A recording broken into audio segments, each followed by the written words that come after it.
Estamos a ver imaxes de arquivo do xardín que había diante da residencia. Pois ben, estas árbores xa son historia, xa que esta mañá eran talados polas obras da Praza Martínez Herido, incluindo un acibro, que como saberán é unha especie protexida e a multa por cortar un espécimen adulto pode ser de uns 300 euros. Un dos testigos da tala falaba para as cámaras de Estrada Televisión. Pois esta mañá apareceu aquí un señor a cortarnos e romperon un cacho e levaron nun camión.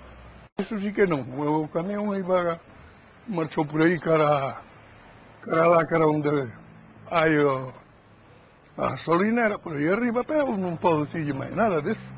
Sí, cortaron-nos en pedazos e despois había unha pala, debe de ser desta compañía, arrancou o cacho de baixo e estou limpiando aí pedras, ainda traballou a máquina toda a mañá.